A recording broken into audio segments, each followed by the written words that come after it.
Bu doğrudur. Oflu birləşmədə ofdan sonra gələn isim canlıdırsa və yaxud da ölkə adıdırsa, şəhər adıdırsa, onda yenə də ofdan sonra gələn isim yəlik halında olmalıdır.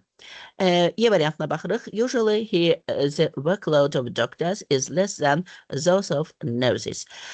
Baxın, burada ofdan əvvəl gələn isim workloaddur, yəni iş yükü və təkdədir. Ona görə də those deməyəcəyik.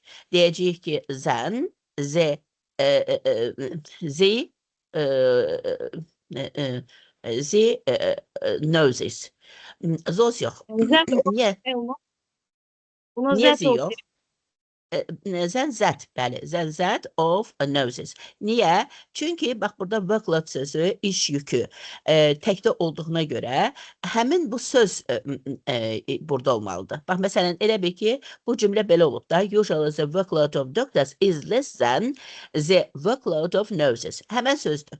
The workload of nurses. İki dənə isimdir. Hər iki isim də eynidir. Və tərcüməsi nədir? Deyir ki, adətən həkimlərin iş yükü tip işçilərinin, kiçik tip işçilərinin iş yükündən az olur. Yəni, iki dənə eyni isim müqayisə olunur. Biz də artıq biz çoxdan bilirik ki, 5-ci sinifdən bilirik ki, əgər iki eyni isim müqayisə olunursa, bax, məsələn, deyirəm ki, this girl is older than that girl. Bu qız o qızdan daha böyükdür, yaşca böyükdür. İndi mən burada iki dənə isim olduğuna görə ikinci dəfə zən, zət, van ifadəsindən istifadə edirəm. İndi həmən o ifadədir. Zən, zət, van və yaxud da zən, zət of noses. Yəni, workload sözüdür burada. Həmin buradakı zət olmalıdır. Çünki zoz ola bilməz. Zoz cəmdir. Cəm olduğuna görə tək olan ismi əvəz eləyə bilməz. Ona görə də zən, that of noses ifadəsi olmalıdır. Yəni, Y variantı yanlışdır. Gəlin bir də baxaq buna, çünki kifayət qədər çətindir. Deməli, birinci niyə götürmədik? Yanlış oldu. Ona görə yanlış oldu ki, bu Kopas bir familiyadır və familiyaların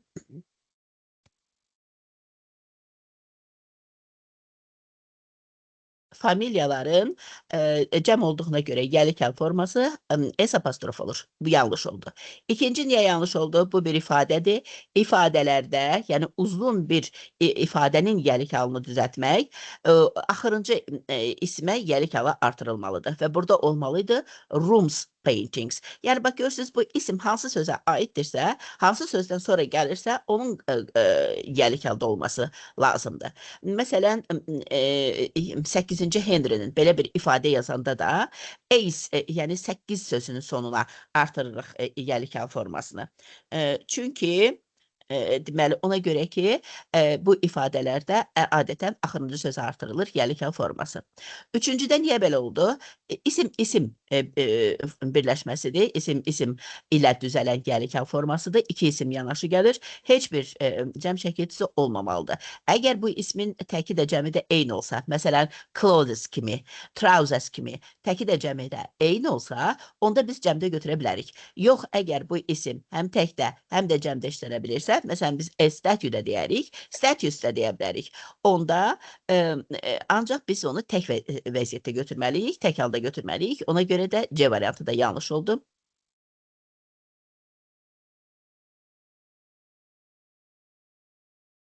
Və nəhayət gəldik D variantında nə oldu? Dedik ki, hə, bu doğrudur. Çünki oflu birləşmədir və oflu birləşmədən sonra canlı isim gəldiyinə görə yenə də ofdan sonra həmin o isim yəlik halında olmuşdu. Əgər burada Juan əvəzinə house olsaydı, məsələn, forest olsaydı, cansız bir isim olsaydı, yəlik həli olmayacaqdı. Of, məsələn, forest olacaqdı.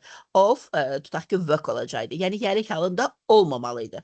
Ofdan sonra ancaq canlı isim gələrsə, onda həmin canlı ismin yəlik halı da yeni apostrof S-lə düzəlir. Y variantında da yanlışlıq nədən ibarət oldu?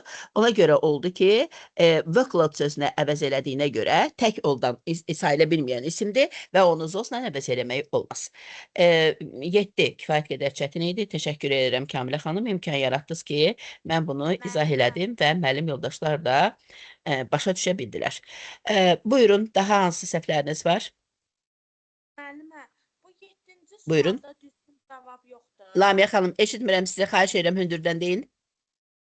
Bu 7-ci sualda düzgün cavab yoxdur. Var. Düzgün cavab D variantıdır. D variantı. Bəli. Buyurun, daha az səhvləriniz var. Müəllimə, mən 8-i yazmamışam, yaza bilmirəm. 8-i baxaq. Hı. Hə, bayaq bunu izah elədim. Çox yaxşı oldu ki, elə ardından da bunu verir. Baxın, yuxarıda mən sizə nə dedim? Bir baxın D variantına. Oflu birləşmədə ofdan sonra gələn isim canlı olduğuna görə yəlik halda vermişik. Amma əgər canlı deyilsə, ondan sonra yəlik halı apostrof S-lə vermək olmaz. İndi gəlin baxaq bura. Bax, burada da həmin qaydadır. Bizə nə lazımdır? The difficulties of his situation. Onun vəziyyətinin çətinliyi. Bu ola bilər, saxlayırıq və izah edəcəm niyə.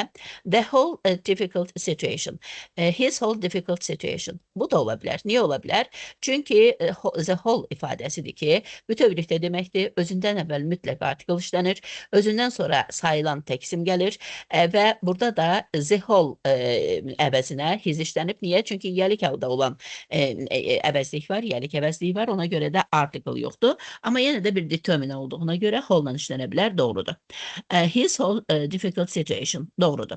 The situation of his difficulties doğru değil. Niyə doğru değil? Görsüz oflu birləşmədir və oflu birləşmədən sonra gələn difficult sözü sayılmayan isim olduğu halda yəlik halda verilmişdir. Olmaz.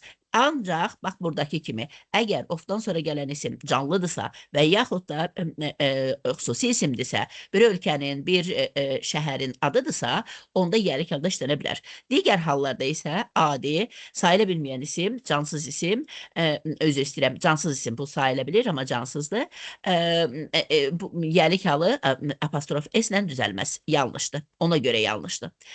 His situations, difficulties, adi bizim bildiyimiz cansız ismin yəlik hal forması ofla düzələr, apostrof S-lə düzəlməz. Düzdür, bəzi istisnalar var, amma bu ifadə ona aid deyil. His all difficult situation.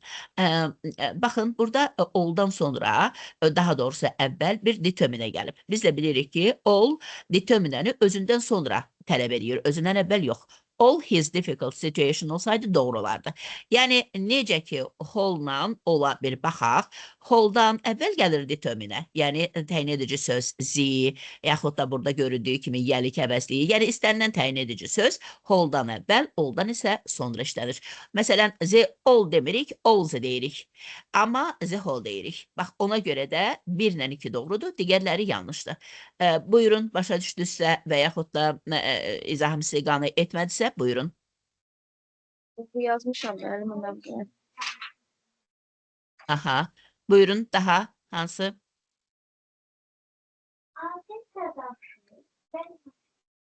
Müəllim yoldaşlar, buyurun.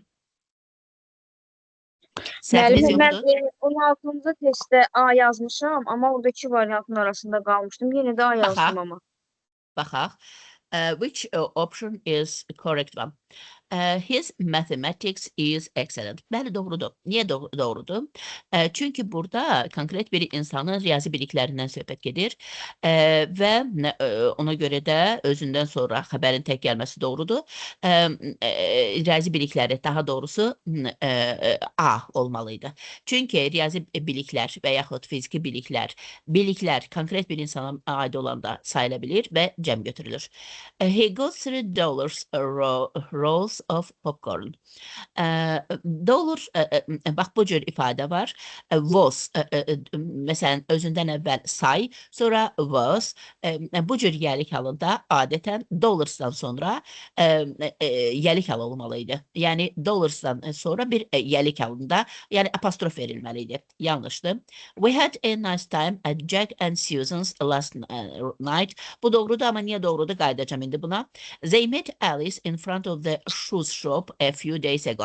Bax, bunu yuxarıda izah elədim, amma yenə də demək istəyirəm ki, shoe shop olmalıdır. Niyə? Əgər iki isim konstruksiyası varsa, yəlik halı iki ismin yanaşı gəlməsi ilə düzəlirsə, onda baxırıq ki, birinci gələn isim tək formada işlənə bilirmi? Bəli, əgər tək formada işlənə bilirsə, biz bu konstruksiyada birinci ismi təkdə işlətməliyik. Buna görə də shoes shop yox, shoe shop olmalıydı. Yuxarıdakı ifadə kimi. Hansıydı o? 8 8-ci yoxsa 7-ci testdə də belə bir ifadə var idi. Statius heads. Orada statius sözü necə ki təkdə işlədilməli idi. Burada da şu sözü tək olmalıydı. Shoe shop olmalıydı. Ayaqqabı dükanı mənasında işlədilir və təki olduğuna görə bunu cəmdə işlədə bilmərik. Bu da yanlışdır. My mother-in-law is the kindest person I know. Mother-in-law. My mother-in-law görürsünüz ki cəmlənibdir və cəm olduğuna görə xəbər tək ola bilməz və ümumiyyətlə mənada da uyğun gəlmir. Deyir ki, mənim qaynanalarım dünyada tanıdığım ən mehriban insandır və burada da bax bu cəm olması yanlışdır. Ümumiyyətlə görürsünüz bu bir mürəkkəb isimdir və söz önü ilə düzələn mürəkkəb isimdir. Ona görə də söz önündən əvvəl cəm şəkilçisi, söz önündən sonra isə yəlik hal şəkilçisi artırılır. Burada nə yəlik hal kimi, nə də cəm kimi doğru götürülməyib, yanlışdır.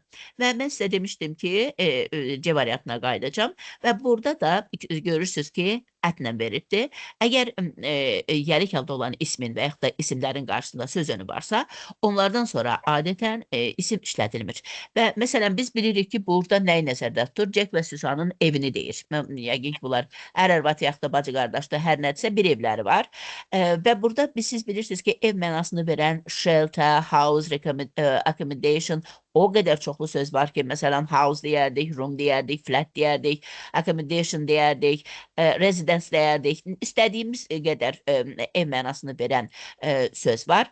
Amma adətən, əgər məna aydındırsa və eyni zamanda yəlik haldan qabaq bir söz önü varsa, adətən həmin isim işlədilmir. Buna absolute genitiv deyirlər. Olmasa da biz təsvir edirik ki, bu evi nəzərdə tutur. Dünən biz Jack və Susanlar gildə gözəl bir vaxt keçirdik deməkdir. Müəllim yoldaşlar, çox xahiş edirəm, tərəddüd etməyin, çəkinməyin. Əgər başa düşmədisə, bir də soruşun. Müəllimə, indi orada A da doğru oldu şeydə. Mən elə bu ikisinin arasında qalmışdım. Xeyr. A doğru deyil. A olmalıydı. Əgər bəli, konkret bir insana aiddirsə, onda mathematics, riyazi biliklər mənasında gedir, cəm olmalıydı. Əgər burada mathematics, riyaziyyat fənni, riyaziyyat elmi mənasında olsaydı, ona qarşısında his olmazdı. Çünki riyaziyyat elmi bir insana aid deyil. Bir fən məktəbdə keçirilən riyaziyyat elmi və yaxud ümumiyyətlə riyaziyyat, bir fən kimi riyaziyyat nəzərdə tutulsaydı iz olardı. Yəni fən adı kimi. Burada isə biliklər mənasında da A olmalıydı. Yanlışdır. D variantı doğrudur. Orada xəbər ar olmalıydı. Bəli. Riyazi biliklər mənasında sayıla bilən isimdir. Xəbəri cəm istəyir. Müəllimə, sağ olun. Təşəkkür ederim. Amma mən doğru variant. Buyurun başqa. Müəllimə bağışlayın. 16-da Y variantını başa düşmədim, zəhmət olmasa. D variantını. Baxın müəllimə, 8-i izah eləyəndə dedim ki, cansız isimlərin yəlik hal forması müxtəlif cür düzəlir. Həm ona biz apostrof S verə bilərik canlı isimlərdəki kimi. Məsələn, deyirəm ki, February's frost, fevralın şaxtası. Deyə bilərəm ki, ship's boat, gəminin göyərtəsi. Yəni, əgər məkan və yaxud da zaman mənasını ifadə edirsə, cansız isimlərin yəlik hal forması və bəzi istisna hallar var ki, məsələn, books cover, kitabın üzü. Belə ifadələrdə apostrof S veririk. Amma ümumiyyətlə cansız isimlərin yəlik hal forması ya of vasitəsilə düzəlir və yaxud da bax belə isim konstruksiyası şəklində. Yəni iki ismi yanaşı verir və bu yəlik halda sayılır. Və burada yanlışlıq nədir? Shoe shop ayaqqabı dükanı deməkdir. Yanlışlıq ondadır ki, əgər birinci gələn söz, bax bu shoe sözünü biz həm təkdə, həm də cəmdə işlədə biliriksə, təki də cəmi də varsa, onda mütləqdir ki, bu söz, birinci söz tək olsun. Ona görə də shoe shop yox, shoe shop olmalıydı. Ayaqqabı dükanı, ayaqqabılar dükanı yox, ayaqqabı dükanı. Bildiniz? Bəli. Müəllimə, Y variantında isə xəbər ar olmalıydı da, iz yox. Müəllimə, heç onda da məntiqlə uyğun gəlmir. Burada S-in olması yanlışdır. Mənim qaynanalarım, insanın bir dənə qaynanası olur da. Bəli, o mənada. Müəllimə, axşamı zəhmət olmasa 17-yə baxardınız. Orada Y variantında səhv, orada stone sözündə S-in olması olmalıydı, elə deyilmi? Y variantı baxaq. The crown is surrounded by various precious. Bəli. Çünki burada söhbət nədən gedir? Daşlardan, qiymətli daşlardan. Əgər materialdırsa, bax məsələn desəm ki, bir körpü. Bəli, Rəna xanım, buyurun, nə dediniz? Bəli, yəni onlarda cəmlənmir də material olaraq. Bəli, material kimi. Bir ev, bir körpü daşdan tikilib deyəndə biz onu cəmləmirik, sayıla bilmir. Burada isə müxtəlif daşlardan. Məsələn, elə adicə bir dənə daş götürdüm, atdım toyuğa. Burada da cəm olur. Qiymətli daşlar mənasında da cəm olur. Baxın, various deyir, müxtəlif. Və müxtəlifdirsə, bu yenə də tək ola bilməz. Stones olmalıydı. Doğrudur. Çox sağ olun. Siz sağ olun, onsuz da səhviniz yox idi ki. Buyurun. Yox. O da Buyurun. tapmışdı, sadəcə olaraq stolunuzda olmasına Bəli, görə. bəli, əmin olmaq istəyirdiniz. Çox yaxşı. Bəli. Buyurun, davam eləyək müəllimlər. Daha. Müəllimə, bir dənə 42-yə baxardıq da dəqiqləşdirmək üçün. Buyurun. Rəhmət olmasın.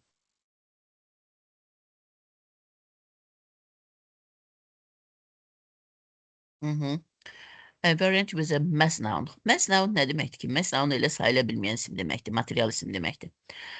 Baxaq, humans stopped using stone because bronze and iron were cheaper materials. Bax, artıq burada elə özündə deyir ki, burada verilən stone və yaxud da iron, dəmir material mənasındadır və bu elə yəni mass noundur. Bu düzdür. You need elements like oxygen and carbon and iron and many more. Burada da kimyəvi elementlərdir, sayıla bilməyən isimlərdir. Bu da doğrudur. Serious peace building efforts must begin while peacekeepers are doing right work. Burada da deyir ki, ciddi sülh cəhdləri must begin while o zaman başlamalıdır ki, sülh tərəfdarları, sülhsevərlər düzgün iş apardığı müddətdə ciddi sülh yaradıcı cəhdlər başlamalıdır.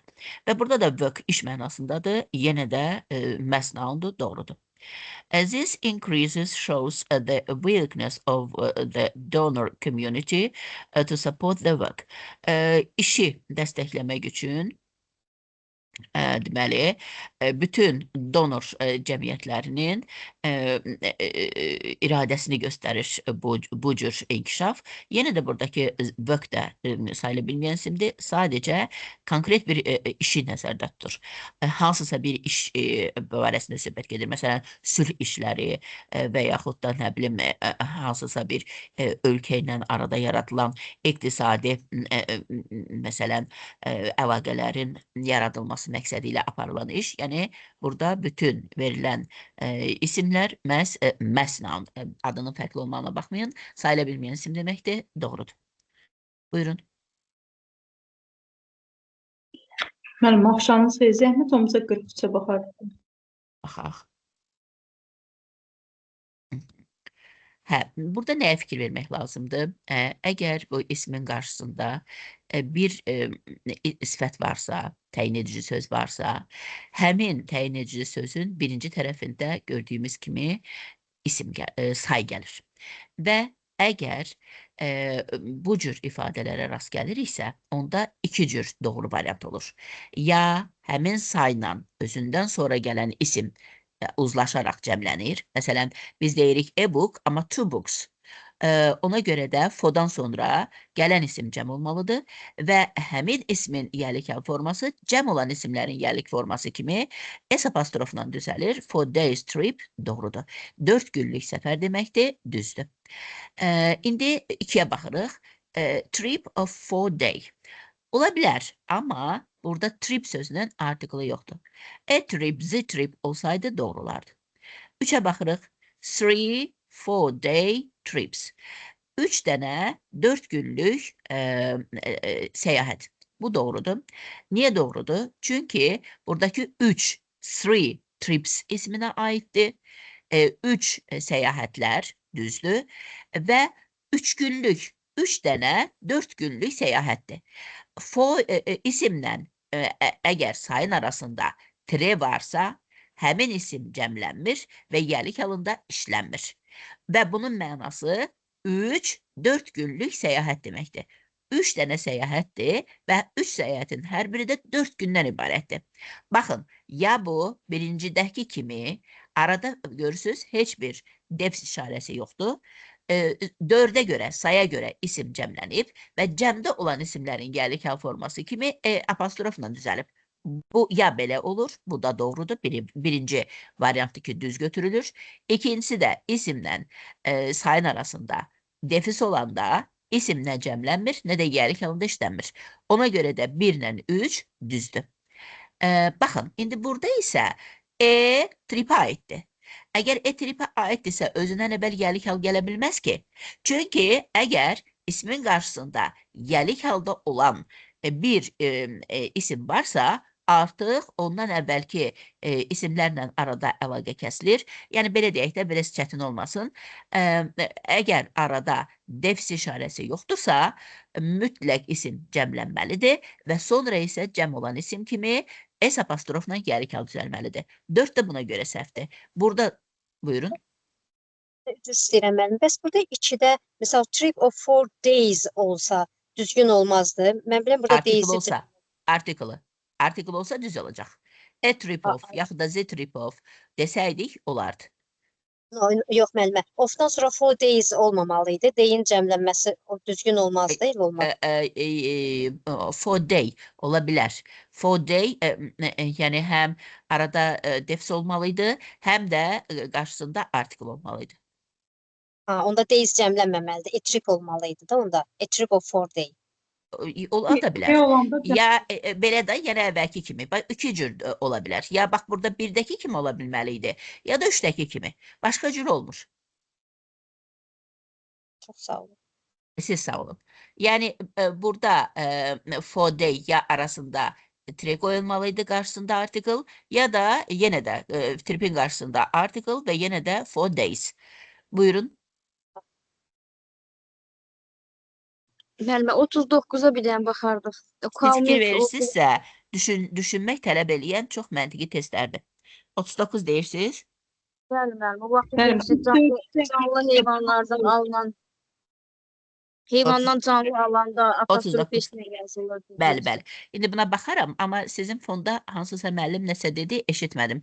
Zəhmət olmasa sualınızı təkrar edin. 44-də closes, indi close shop olar, yoxsa closes shop? 44-də. 44-də. Yaxşı, Kamilə xanım, incə 39-a qayıdarıq. Gəlin 44-də baxaq. Closes shop olar. Niyə? Çünki bu article shop-a aiddir. Və onun qarşısındakı ismin təki yoxdur. Closes elə sayılmayan isimdir əslində, amma istisna isimlərdəndir ki, həmişə cəm işlənir və xəbəri də həmişə cəm tələb edir, amma sayılmayan isimdir. Bax, çox fərqli bir isimlərdir bunlar. Buna deyirlər plural uncountable nouns. Bax, fikir verin adına. Plural uncountable nouns. Yəni, cəmdə olan, sayılmayan isimlər. Bunlar həmişə cəm halda olan əvəzliklə ifadə olunur, xəbəri həmişə cəm götürür, heç vaxt qarşısında article, qeyri-mənlik artiklı olmur. Trousers, closest, onlar bunu aiddir da bunlara. Bəli. Yox, trousers yox müəllimə. Trousers sayıla bilən isimdir. Sayıla bilən isimdir, 2 taylı isimlərə aid edilir. 2 hissədən ibarətdir və elə bil ki, bir hissəsi digər hissənin güzgüdəki əksi kimidir. Amma closestdir, sonra biz indi plural uncountable nounlar keçəcəyik ki, cəmdə olan sayılmayan isimlər, çox fərqli və maraqlı isimlərdir bunlar. Həmin isimlərin sayıla bilmir əslində, paltar sayıla bilməyən isimdir. Amma həmişə cəmdə olur. Həm işarə əvəzliyi cəmdən ifadə olunur, həm də artiklı cəm tələb eləyir. Bu düzdür. İndi gəlirik 2-yə. Closest shop, bu da doğrudur. Paltarların mağazası. Əslində paltarların mağazası ola bilir də, yəni deyə bilirik. Çünki, bəli. Closest shop olmur. Shop article vermirik onda. shop'a. Shop nətər artikl olsun? Axı yəlik haldan sonra gəlir. Ha, düzdür. Yəlik haldan sonra gələndə artikldan işlənə bilməz. Deməli, Orada gəldik. Bəli, nə Əlmə, deyirsiniz? orada apostrof olmamalıdır məncə. Apostrofun Bəli. verilməsi yanlışdır orada. Bəli. Amma bax burada a clothes shop, shop'a aid olduğuna görə paltar mağazası. Bu doğrudur. Amma paltarların mağazası ifadənin özü yanlışdır. Eləcə belə olmalıdır. A clothes shop. Və gəldik 3 days rest. Bax burada da ümumiyyətlə fərqi yoxdur 2 ilə 3-ün.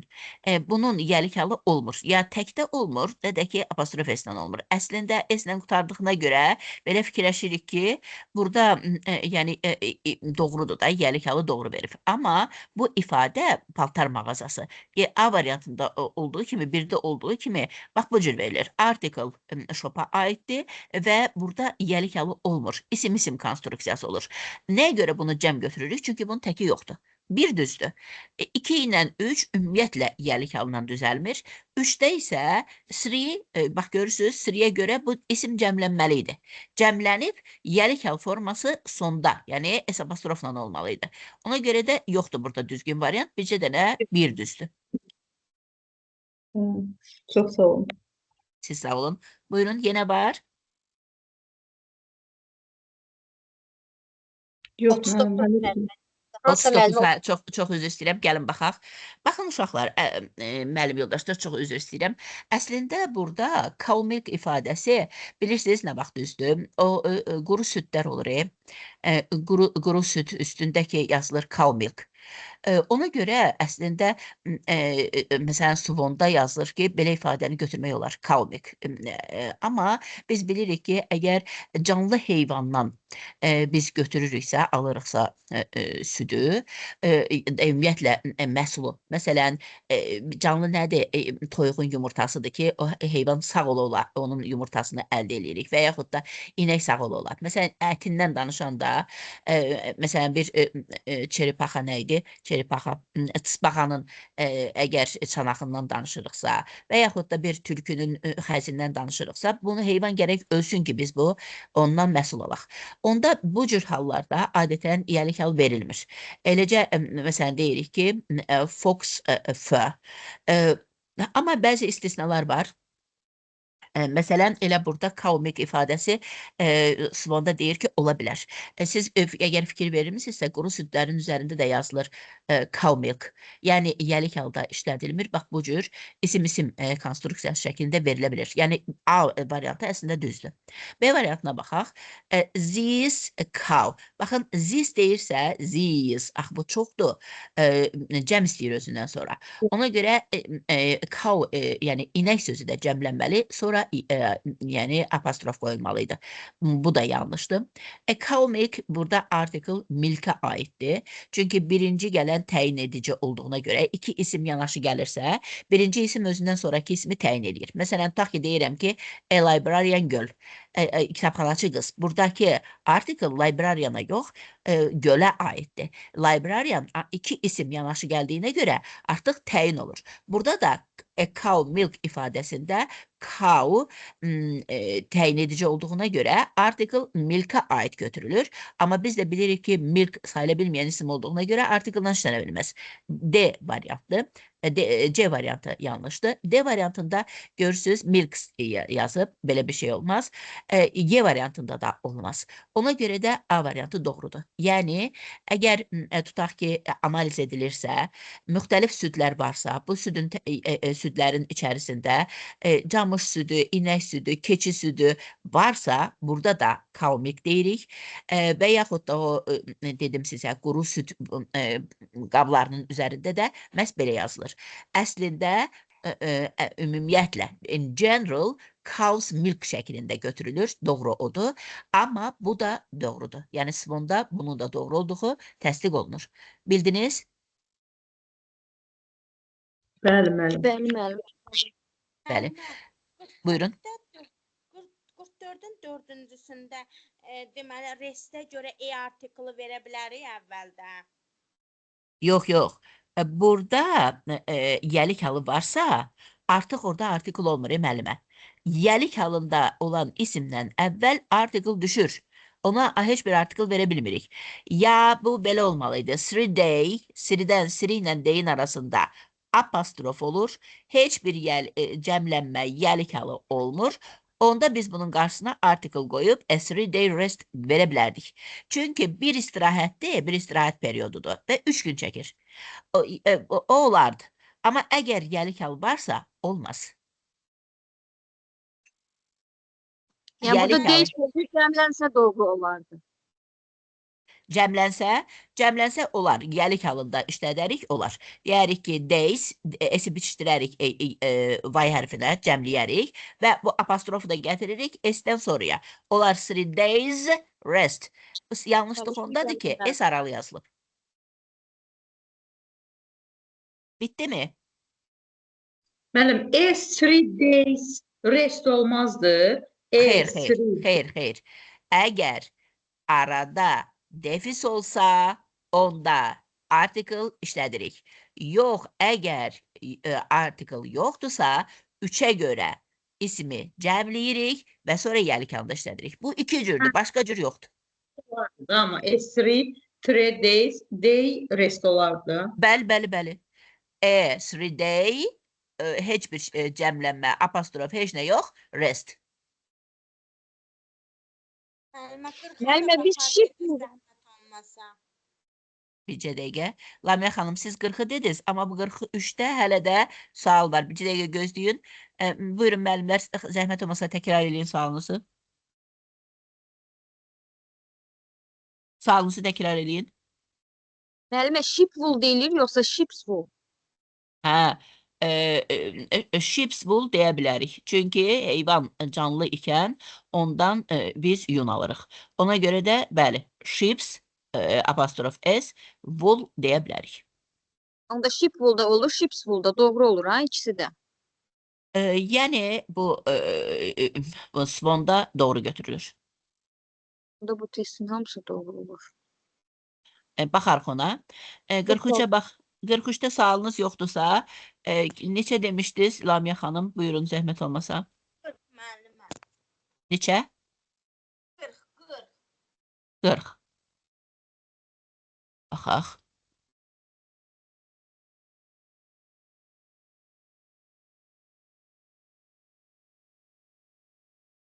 Hə. Yenə də burada demək olar ki, o yuxarıda biz izah elədiyimiz testdə oxşar bir qaydadır. Kate and her room. Kate'in və onun otağı. Ola bilir. Kate'in yəlik halındadır. Bir canlı isim olduğuna görə. Və her room deyə bilirik də. 2-də görürsünüz höz deyir. Bilirik ki, bu bəli, absolute genitivdir. Özündən sonra isim gəlməz. 2 yanlışdır. Hers and Kate's room. Baxın, hers. Hers nə deməkdir? Her elə özü, her. Bir yəlik halda olan əvəzlikdir. Bu yəlik əvəzliyinin yəlik hal forması olmur ki. Başa düşürsünüz? Bəli. Bu yəlik əvəzliyidir. Apostrof S ismə aid olan xüsusiyyətdir. Keçirik 4-ə. Her'um. Her'um deyirik də. Her and Kate's olmalıydı. Ona görə götürmürük. 5-ə baxırıq. Hers and Kate's room. Onun özündən sonra isim yoxdur, ola bilər. Kate's room isimdən işlənibdir, ola bilər. Burada 1 ilə 5 doğrudur. Digər ifadələr isə yanlışdır. Var Necə yenə? tərcümə olunur? Hers and Kate's room. Onunki və Kate'in otağı. Əslində tərcümə doğru gəlmir, amma qrammatik cəhətdən hözlə deyə bilərik, and Kate's room deyə bilərik. Buyurun. Əgər sualınız yoxdursa, icazənizlə ismin izahını davam eləyək. Əgər vaxtımız çatarsa, 8-ci sinifə baxarıq, amma sabah üçün ancaq sırf sözləri soruşacağım. Çünki sözlər ən əsasıdır. 8-ci sinif və sözləri soruşacağım. Burada yerdə qalan testlərdə probleminiz var. Həm 46-ya zəhmət olmasa baxaq. Buyurun. Siz 46-da işləmisiniz? Hə. Neçə dənədir ki testlər? Qoyun gəlin baxaq görək. 46 dənə, hə. Lap yaxşı. 48. 6-ya baxaq. Hə. Deməli, the National Park ecosystem has more than species of trees. Baxın, bu species təki də cəmi də eyni olan isimlərdəndir. Təkcə species deyil, crossroads'dır, cereals'dır. Bu cür isimlərin təki də cəmi də eyni olur. Ona görə də mütləq baxmaq lazımdır ki, özündən əvvəl gələn təyin ediciyə və yaxud da xəbərə fikir vermək lazımdır. Və burada da National Park Ecosystem has more than 400 species of trees deyə bilərik. İndi B variantında nədir? Əgər bu 400 növdən artıqdırsa, tree tək ola bilməz. C variantındakı kimi yəlik halda işlənə bilməz. Species niyə görə? Çünki ofdan sonra əgər cansız isim gəlirsə, həmin cansız isim yəlik hal forması S-lə düzələ bilməz. Eləcə trees yaxud da tree şəklində ola bilər. Species, the tree, yenə də burada ofdan sonra isim gəlibdir tək, qarşısında da article. Of the trees ola bilərdi, konkret isimlərdən söhbət gedirsə. Amma bir dənə ağacın 400 növü olmur və parkdakı ekosistemdən söhbət gedir. Ona görə də A variantı düzdür. Buyurun. Mən bayaqdan oturub deyirəm bu 400-ün bu isimlər hansı tərəfinə yazılır? Ofdan tərəfi fikirləşirəm. İkisində ona görə çaşbaş qaldım burada. Diqqətlə fikir verməmisiz. 2 dənəsi qalıb. Burada bir probleminiz var. 47-48. Əslində, yaxşı işləmisiniz. Bunları da bir dəfə də incələdik, daha da yaxşı başa düşmək üçün. İndi müəllim yoldaşlar, mən keçirəm növbəti dərsimizə, Smona, orada ismə aid olan, yəlik hala aid olan qaydalara bir də baxaq və əgər vaxtımız qalsa 8-ci sinifə keçəcəm. Baxın, indi burada yəlik halını görürsünüz. Burada yəlik halının bəzi fərqli xüsusiyyətləri var. Bu bildiyimiz adi qaydalardır ki, əgər isim canlıdırsa təkdədirsə apostrof S-lə, canlıdırsa cəmdədirsə S apostrofla düzəlir. Bu bildiyimiz qaydalardır. Amma yenə də burada bu qaydada da istisnalar var. Əgər ismin cəm forması fərqli yolla düzəlirsə, S-lə və yaxud da ES-lə düzəlmirsə, bu cür isimlərin yəlik hal forması təkdə də, cəmdə də apostrof S olur. Ekranda nə görürsünüz? Children's, bilirsiniz ki, child da apostrof S-lə düzəlir, children da. Məndə, məndə, woman, woman da məhz apostrof S vasitəsilə düzəlir. Çünki bu isimlərin cəm forması S vasitəsilə düzəlmir, fərqli, qeyri-ənəvi yolla düzəlir. Bəs yaxşı, an old people's home. Bu nədir? Bu old people, yaşlı insanların evi mənasında işlədilmişdir və insanlar, cəmaat mənasında apostrof S-lə düzəlir. Yəni, bu person sözünün cəmidir. Və bir də var xalqlar mənasında, onda da peoples, yəni S apostrof vasitəsilə düzəlir. Çünki people sözü iki mənada işlədilir. Həm xalqlar mənasında, xalq mənasında, həm də insanların cəmi, yəni person sözünün cəmi mənasında. Bu həm persons şəklində ola bilir, həm də people. Növbəti qaydamız hansıdır? Sonu S-lə olan xüsusi isimlərin yəlik hal formasının düzəlməsi. Fikir verirsinizsə, bunlar adətən iki cür düzəlir. Ya apostrof S, ya da S apostrof vasitəsilə. Hər ikisi doğrudur. Və bu cür xüsusi isimlər, yəni insan adları, adətən qədim Roma fəlsəfəsinə və yaxud da ədəbiyyatına aid olan isimlərdir ki, həmin isimlərin də yəlik hal forması adətən iki cür düzəlir. Baxın, deyir ki, Socrates ideas, Dickens novels və deyir ki, Mrs. Lewis's dog. Yəni, hər iki halda olan cəmlə yəlik hal düzəlməsi doğrudur. Həm apostrof S-lə, həm də S apostrofla düzələ bilər. Mən indicə bu qaydanı testlər üzərində izah eləmişdim. İndi isə siz bunu qayda şəklində görürsünüz. Bunlar ifadələrdir. İfadələrin yəlik hal formasında yəlik hal şəkilçisi axırıncı ismə artırılır. Baxın, the man the next door's wife. Qonşu, qapı qonşunun arvadı deməkdir. Və burada arvad bu kişiyə aiddir də. Görürsünüz, yəlik halı bura, yəni mən apostrof S şəklində yox, axırıncı sözə do sözünə artırılıb. Niyə? Çünki bu bir ifadənin yəlik halıdır. İfadələrin yəlik halını düzəldəndə, xahiş edirəm, not alın, yəlik hal şəkilçisi məhz axırıncı sözün üzərinə düşür. Və bu ifadə qonşu, qapı qonşunun arvadı mənasında işlədilir.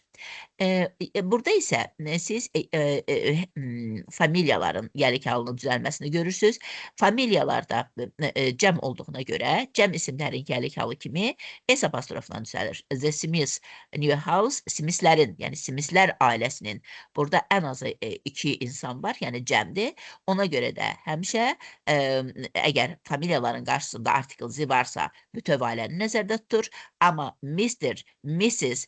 Kimi müraciət formaları varsa, tək insanı nəzərdə tutduğundan xüsusi isimlər kimi apostrof S-lə yəlik halı düzəlir.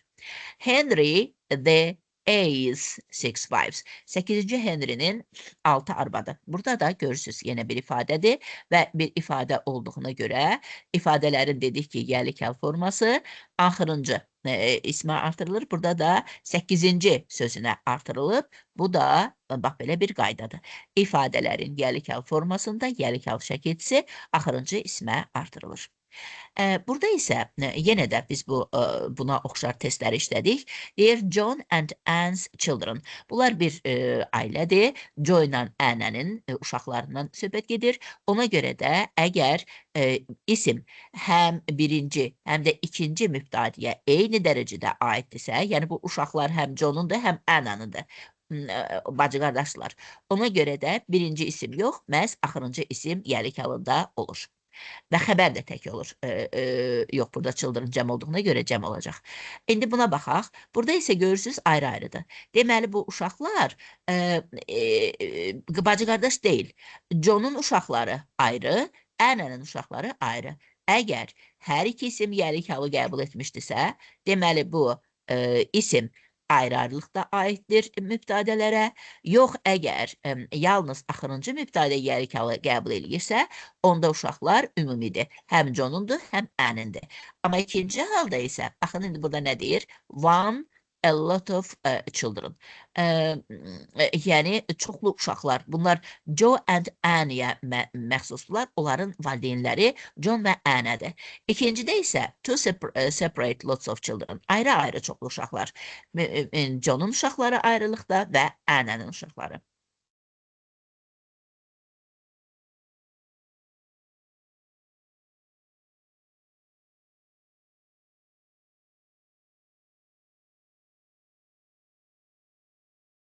Aha. Və burada yenə də yəlik halda olan ismin yəlik halının düzəlməsindən danışırıq. Yenə də bu isim əgər təkdirsə, yəlik halı apostrof S-lə düzəlir. Baxın, yenə də ifadədir. İsmi birləşmədir. Keçən dəfə də sizlə biz danışmışdıq ki, ismi birləşmə, ismin qarşısında hər hansı bir təyin edici söz varsa, buna ismi birləşmə deyilir. Məsələn, EK artiklına birləşib, ZSK işarə əvəzliyi ilə birləşib, HISK yəlik əvəzliyi ilə birləşib, JAXK yəlik halda olan isimlə birləşib. Yəni, bunlar ismi birləşmələrdir. Və the car, that is Jax və yaxud da Jax car. Hər ikisi eyni ifadədir. Jack'in maşını mənasında işlədilir. Məsələn, bunu the car of the Jax də deyə bilərik. Yəni, bunlar belə bir ifadələrdir, yəlik halında işlədilir. The car that is the bosses yaxud da the bosses car. Hər ikisi eyni bir-birinə bərabərdir və həm yəlik halda olan ismin qarşısında işlədilir, yəni də ifadə şəklində verilə bilir.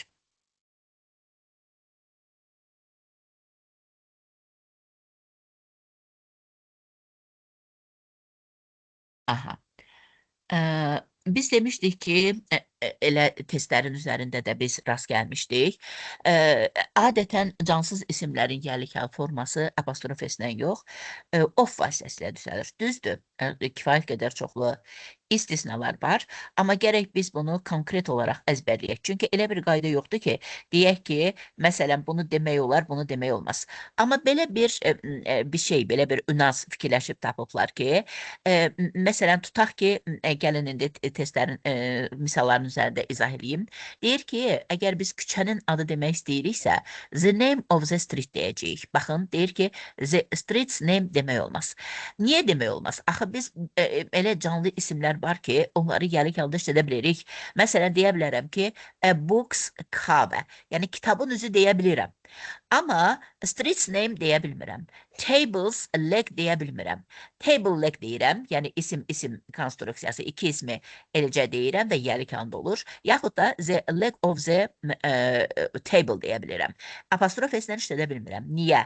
Deyirlər ki, əgər biz həmin o gəlik halından sonra gələn ismi çıxanda bu isim öz bütövlüyünü qoruyub saxlayırsa, biz onu apostrof S-lə verə bilərik. Yox, əgər qoruyub saxlamırsa, yəni məsələn, bir isim kimi artıq fərqlənirsə, istifadəyə yaramırsa, onda biz bunu apostrof S-lə verə bilmərik. Yəni bu nə deməkdir? Tutaq ki, bir kitabın üzü yoxdur, amma o yenə də kitabdır. Ona görə də öz bütövlüyünü saxlayır. Yəni bunu books cover deyə bilərik. Amma baxın, deyir ki, rooms back, otağın arxası və yaxud da houses roof demək olmaz. Niyə olmaz? Əslində bunun konkret izahı yoxdur. Amma belə bir ünans fikirləşiblər ki, belə yadda saxlamaq daha asaddır. Məsələn, əgər dam yoxdursa, biz o evdə yaşaya bilmirik. Yəni öz bütövlüyünü qoruyub saxlamır. Ona görə də biz bunu yerlik halına verə bilmirik. Belə verməliyik. The roof of the house, yəni oflu birləşmə şəklində. Və yaxud da the top of the page, the name of the street, the back of the room, bu ifadələrdə apostrof S-lə vermək olmaz. Çox xahiş edirəm, not alın, çünki testlərdə düşür və əgər düzgün yerlik halını tap deyirsə və həmin orada biz, bax bu ikinci hissəni götürə bilmərik. Görürsünüz, not deyir və üzərindən qətiyyətlə bir xət çəkir. Deməli, bunu belə işlətmək olmaz. Amma elə ifadələr də var ki, onları iki cür işlədə bilirik. Məsələn, öz. Bilirik ki, varlığı yeganə olan isimlərdəndir ki, biz bunu həm yerlik halını apostrof S-lə, həm də oflu birləşmə ilə verə bilirik. Həm deyə bilirik, Earth's gravity, yer kürəsinin cazibəsi və yaxud da the gravity of the earth. Hər iki halda olar. The plan's importance, planın vacibliyi, the importance of the plan. Hər iki halda ofla da verə bilirik, apostrof S-lə də. The concerto's final movement, the final movement of the concerto, the train's arrival, yaxud da the arrival of the train, the world's oldest mountains, yaxud da the oldest mountains in the world. Bax, bu hissə çox vacibdir. Digər kitablarda xüsusən də daha çox istifadə olunan Günara Umudovanın kitabında, digər kitablarda yoxdur, ancaq Svondadır, xahiş edirəm, not alın. Bəzi cansız isimlər var ki, onların yerlik halını apostrof S-lə verə bilirik, amma elələr də var ki, onu işlətmək olmaz. Testlərdə də düzgün yerlik halını tapın deyəndə bu qaydanı unutmaq lazım deyil. Street's name, room's back, house's roof, page's top demək olmaz. Amma öz həm apostrof S-lə, həm də oflu birləşmə ilə işlənir. Plans deyə bilirik, concertos deyə bilirik, trains deyə bilirik, worlds də yenə də varlığı yeganə olan isimlərdəndir. Müəllim yoldaşlar, bizim artıq dərsimizin müddəti başa çatır. Ona görə də burada dayanırıq. Xahiş edirəm, yadınızda saxlayın bu qaydanı. İsmin cümlədə mübtədə kimi işlənməsi qaydasına qədər biz izah elədik və yenə də öz dərsimizi buradan sonra davam edəcəyik. İndi isə icazənizlə sizə ev tapşırığını xatırladım. Xahiş edirəm, təşəkkür edirəm Kamilə xanım. Xahiş edirəm sabah üçün məhz 10-cu sinifin 7-ci qalıb elə müəllimlər. Hansı qalıbdır? Zəhmət olmasa deyərdiniz? Altın soruşma. Bəli, bəli. 7. Yedini öyrənməliyik. 7-ci unitində bəli, 7-ni də öyrənək, sonra 8-dən davam eləyərik. Müəllim yoldaşlar, diqqətinizə görə çox təşəkkür edirəm. Yenə də buyurun, başa düşmədiyiniz, arzunuz, istəyiniz və yaxud da hər hansı bir iradınız varsa, buyurub deyə bilərsiniz. Müəllimə, bu sualdan izah eləyirdiniz ismin yəliyanı. Onu göndərmisiniz qrupa. Lamiyə xanım, zəhmət olmasa biraz hündürdən deyin. Heç nə başa Müəllimə, düşmədim. İzah elədim.